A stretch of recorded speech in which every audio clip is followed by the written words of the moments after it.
My name is Kennard Faron. I'm 25 years old from San Pablo City, Laguna. I've been making songs since 2006. And then I got my heart broken. So I started writing songs. So yun, ito na ako, 2014. Yung nakaka-inspire sa akin usually mga movies. And then, syempre, personal experiences. Taylor Swift, sige. Siguro pag nakikinig ako ng mga songs niya, parang nakikita ko, nararamdaman ko yung nararamdaman niya habang sinusulat niya yung song. Kinig na kinig ko yung emotions na alam mo na nangyari sa kanya. Hopefully, I do well naman.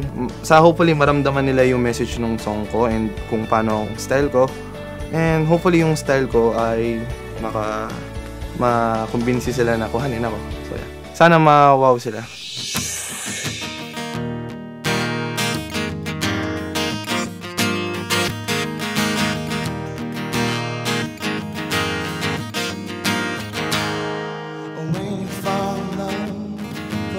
First time around, it's like butterfly flying over you. And the sound of our voice lingers through your sleepless nights. It feels right, I know I can't be wrong. So I say, hello, hello dear, are you doing alright?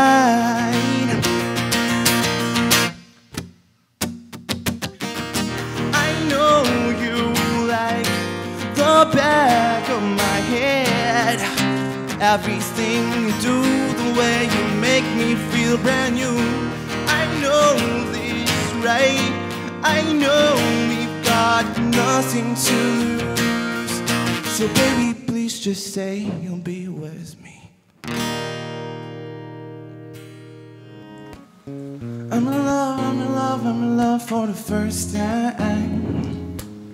I'm in love with a girl like you. I'm in love like this for the first time. Don't you know that you'll be mine? Woo. I'm in love like this for the first time. I'm in love with a beautiful girl like you. I'm in love like this for the first time. I'm in love with a beautiful girl like you.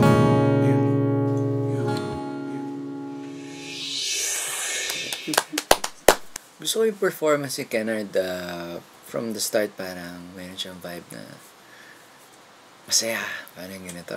Very proficient sa instrument. Sa singing, na minsan na overshadow nung pag-stylize niya.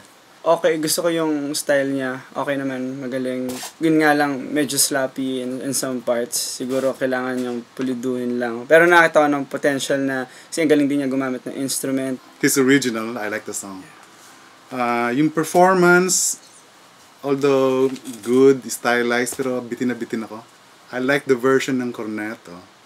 Gusto yung version, although as Rica said, hindi niya memorize yung lyrics. Nagustuhan ko yung rendition niya ng corneto.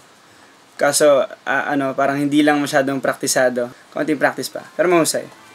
Kanina when I walked in the tracks, sobrang kabado na ako. I didn't know what to expect. Pagharap ko dun sa may mic, nakita ko yung mga judges sa unahan. Sobrang kabado ako. And then I started to strum. And nawala yung kaba. Parang nag-transform siya into fulfillment. It's an awesome opportunity and I get to play my original songs. Overall, kung ano man yung gawin, kung makapasok man or hindi, sobrang thankful ako. Thankful ako kasi nagkaroon din ako ng 9 other people na super talented. Yeah. Yung musically naman, parang medyo may tumaas yung self-esteem ko na to play my music na